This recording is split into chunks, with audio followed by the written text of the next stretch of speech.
Baik, selamat pagi semua. Kita bertemu kembali dalam pembelajaran agama Hindu. Bapak harapkan semoga semua dalam keadaan sehat dan berbahagia. Tetap ingat untuk jaga kesehatan, jaga kondisi. Nah, hari ini kita akan belajar materi catur asrama. Nah, untuk rangkuman akan Bapak jelaskan secara lebih lanjut ya. Nah, ajaran catur asrama ini kalau dikaitkan dengan tri kerangka dasar agama Hindu termasuk ke dalam ajaran susila. Susila artinya etika atau bagaimana kita berperilaku yang baik. Nah, pengertian catur asrama terdiri dari kata catur yang artinya 4, asrama artinya jenjang atau lapangan kerohanian. Jadi bisa kita pahami bahwa catur asrama ini artinya adalah 4 jenjang atau tingkatan kehidupan yang dilalui manusia ya, secara berdasarkan perkembangan jasmani dan rohani ya, mulai dari lahir, kemudian hidup dan mati ya, dari kecil, remaja, kemudian dewasa. Jadi ada jenjangan atau tahapan-tahapan yang akan dilalui manusia selama hidupnya. Jadi dalam catur asrama ini kita mengenal adanya dharma. Dharma artinya kewajiban. Jadi di tiap jenjang ini tentu saja ada kewajiban, ada tugas yang harus kita penuhi. Baru kita bisa menginjak ke jenjang berikutnya. Nah, catur asrama ini didasarkan pada perkembangan jasmani dan rohani manusia. Nah, kita sendiri mengenal bahwa manusia itu terdiri dari 3 badan sebenarnya. Ada badan kasar atau badan fisik, tentu terlihat perkembangannya ya, dari kecil, dewasa, hingga tua. Jadi terlihat. Kemudian ada badan halus, itu pikiran.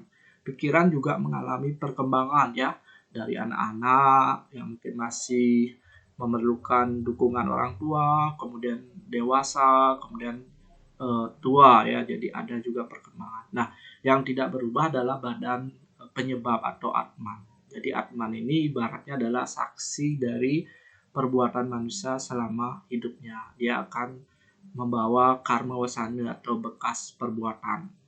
Nah, caturasrama 4 jenjang atau tingkatan. Tentu saja ada 4 pembagian dalam catur asrama. Nah, bagian-bagian ini tidak boleh dirubah susunannya atau diganti susunannya ya. Nah, dimulai dari yang pertama adalah Brahmacari asrama. Nah, setelah Brahmacari asrama kemudian Grahasta asrama. Kemudian yang ketiga Wana Prasta asrama. Yang keempat Biksuka atau Sannyasin asrama. Nah, kita mulai dari yang pertama atau Brahmacari. Nah, ini masa yang kalian lewati ya, masa muda. Nah, masa muda dikatakan adalah masa belajar, masa untuk menuntut ilmu, mengisi diri dengan pengetahuan dan keterampilan sebanyak-banyaknya. Nah, Brahmacari berasal dari kata Brahma dan Carya. Nah, Brahma ini artinya ilmu pengetahuan, Carya artinya mencari. Nah, bisa disimpulkan bahwa Brahmacari ini adalah masa kita menuntut ilmu. Masa kita sangat dekat dengan guru kita untuk mendapatkan pengetahuan. Nah, masa muda dikatakan masa yang sangat tepat untuk menjalankan masa Brahmacari. Kenapa? Pertama, dari perkembangan fisik atau jasmani sudah sedang sehat dan bugar-bugarnya, sehingga bisa untuk belajar atau mendalami suatu pengetahuan dan keterampilan. Kemudian dari segi pikirannya sangat segar, sangat fresh, atau belum perlu untuk mengemban tanggung jawab yang lain, sehingga pikirannya bisa fokus untuk belajar. Nah, jadi kewajiban di masa Brahmacari ini adalah yang utama adalah belajar, menuntut ilmu. Karena ini akan menjadi bekal untuk jenjang kehidupan ke depan. Nah, kewajiban yang kedua adalah berbakti kepada catur guru. Nah, catur guru ini adalah 4 guru yang harus kita hormati. Yang pertama adalah guru Rupaka. Nah, jadi pada masa Brahmacari, seorang anak itu harus dekat dengan orang tua, harus berbakti dengan orang tua, mendengarkan segala petuah atau nasihatnya. Karena ilmu yang pertama kita dapatkan itu dari orang tua. Nah, baru kemudian guru pengajian. Nah, setelah cukup umur untuk mengenyam pendidikan, maka seorang anak itu akan dekat dengan guru pengajian atau guru di sekolah, baik itu waktu TK, sekolah dasar, sampai di universitas. Nah, guru ini penting untuk memberikan ilmu pengetahuan bagi siswanya sesuai dengan minat dan bakatnya. Ya, yang ketiga adalah guru wisesa atau pemerintah. Jadi seorang anak ini juga harus berbakti kepada pemerintah dengan menaati segala aturan yang berlaku. Misalnya di jalan yang dekat nih, seorang remaja harus patuh pada tata tertib atau peraturan di jalan, memakai helm, memperhatikan keselamatan berkendara dan lainnya. Ya, yang keempat adalah guru wisesa. Jadi manusia harus selalu bersyukur, selalu berdoa kepada Tuhan sehingga dia senantiasa dekat dengan Tuhan.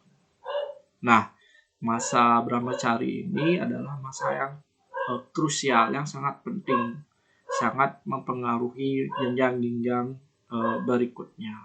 Nah, ada upacara untuk peresmian seorang siswa, namanya upacara upanayana. Jadi seorang resmi dikatakan sebagai siswa suatu jenjang pendidikan ketika menjalani yang namanya upanayana. Kemudian yang kedua adalah samawartana atau masa kelulusan. Jadi setelah menyelesaikan pendidikan, seorang siswa ini diresmikan kelulusannya dengan samawartana. Nah, selanjutnya adalah jenjang grahasta. Grahasta terdiri dari kata gerha dan sta. Gerha ini artinya rumah tangga, sta ini artinya membangun.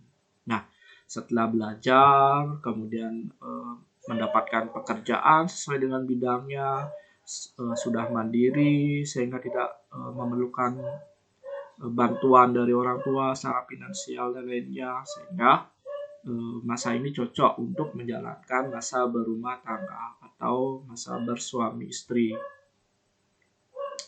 Nah, masa ini diawali atau ditandai dengan upacara pawiwahan atau peresmian seorang laki-laki dan perempuan dikatakan sebagai suami istri. Jadi ada mekale-kale atau penyucian diri jasmani dan rohani dari laki-laki dan perempuan. Nah, kewajiban di masa grahasta ini adalah melahirkan keturunan yang suputra. Suputra artinya keturunan yang baik, yang berbakti, yang tidak hanya cerdas tetapi juga memiliki kepribadian yang bagus. Jadi tugas utama seorang grahasta adalah untuk melahirkan, membesarkan dan mendidik seorang anak yang suputra. Nah, kewajiban yang kedua adalah menjalankan upacara yatnya, menyelenggarakan upacara yatnya di lingkungan keluarganya. Ya, acara baik itu yang setiap hari ataupun yang kurun waktu tertentu. Nah, yang ketiga, kewajibannya adalah bersosialisasi atau ikut terlibat di masyarakat. Kita mengenal adanya desa adat. Jadi seorang grahasta dia sudah menjadi anggota desa adat. Jadi sudah menjadi kramanya sehingga harus menjalankan segala aturan yang ada di masyarakat. Nah, yang ketiga adalah masa wanaprastha atau ketika usia senja. Ketika manusia sudah melewati masa tuanya atau masa pensiun atau masa berhenti dari pekerjaan. Sehingga ada banyak waktu luang orang ini untuk menyelami diri atau merefleksi apa yang dialami sebelumnya.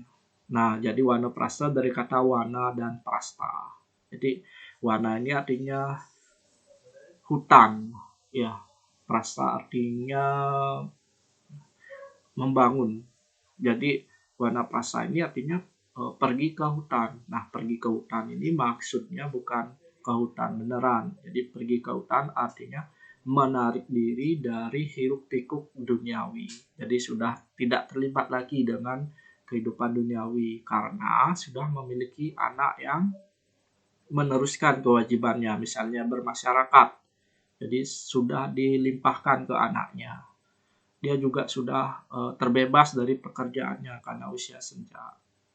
Nah, kewajiban di masa Wanaprastha ini yang pertama adalah tekun mendalami ajaran agama. Jadi mulai mendalami ajaran agama, membaca kitab suci, ya melakukan perenungan.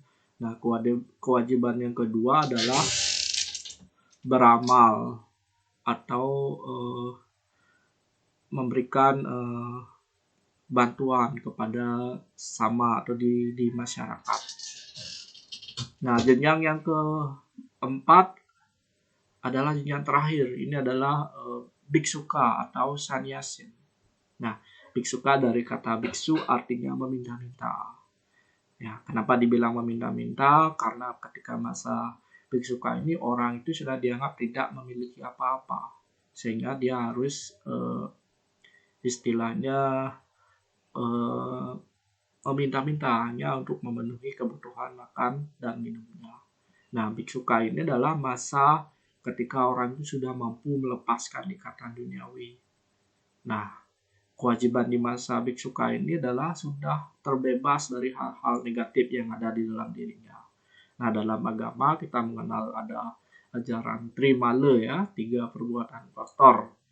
Apa saja yang terdiri dari moho, kebingungan, made, perkataan yang kasar, yang kurang baik, dan kasmalu atau perbuatan. Jadi ketika masa biksuka ini sudah terbebas dari trimala. Yang kedua adalah sadripu. Nah, ini yang paling sulit. Sadripu ini adalah 6 musuh yang ada di dalam diri kita. Jadi seorang biksuka atau sannyasin ini sudah mampu mengendalikan musuh yang ada di dalam dirinya. Baik itu krode, marah, kama, hawa nafsu, moho, kebingungan, made, kemabukan, matsarya, iri hati, dan loba. Nah, selanjutnya ada juga ajaran Sabda Timira. Sabda itu 7, Timira itu kegelapan. Jadi 7 macam kegelapan atau kesombongan yang mungkin ada di dalam diri manusia. Jadi baik itu sombong karena wajah, ada surupa, guna, sombong karena kepintaran, dana, sombong karena kekayaan, kulina, sombong karena keturunan, Yowana, sombong karena masa muda, Sura, sombong karena minuman atau mabuk, minuman keras, Kasuran itu sombong karena keberanian. Jadi ketika jenjang bisuka atau sannyasin, manusia sudah dikatakan bisa mencapai moksa atau kelepasan dari ikatan duniawi. Nah, demikian gambaran terkait dengan ajaran catur asrama. Jadi dari mempelajari catur asrama ini, kita bisa menarik beberapa manfaat atau nilai-nilai positif yang bisa kita ambil. Yang pertama, mungkin kita menjadi lebih menghargai waktu. Waktu itu adalah kesempatan kita untuk mengisi diri dengan hal-hal baik atau karma positif. Jadi karma positif ini akan membantu kita kelak. Kan kita mengenal ajaran karma pala ya. Jadi di masa brahmacari ini kita di masa catur asrama ini kita sangat menghargai waktu. Nah, waktu ini tidak akan terulang lagi. Jadi sebaiknya kita isi dengan hal-hal yang negatif, yang positif. Yang kedua, kita akan menjadi bertanggung jawab. Nah, karena kita sudah paham dharma kita di masing-masing jenjang, kita akan menjadi bertanggung jawab. Kita akan menjalankan segala tugas dan kewajiban kita dengan bersemangat. Kita tidak akan lepas dari tugas dan kewajiban itu karena kita sadar bahwa ketika kita sudah menjalankan kewajiban itu kelak akan membantu kita di jenjang yang lebih atas lagi. Misalnya di brahmacari kita fokus belajar, dengan belajar yang bagus maka di grahastha akan menjadi modal kita. Terus yang ketiga, kita akan bersikap sabar. Nah, dalam jenjang ini tentu ada masalah atau cobaan yang kita lalui. Nah, kita percaya bahwa jenjang ini akan saling mempengaruhi, kita menjadi bersikap sabar atau kita menjadi tidak mudah menyerah menghadapi cobaan atau masalah hidup. Nah, demikian pembelajaran kita kali ini. Nah, dapat kita tarik kesimpulan. Yang pertama, pengertian caturasrama adalah 4 pembagian jenjang kehidupan manusia berdasarkan perkembangan jasmani dan rohani.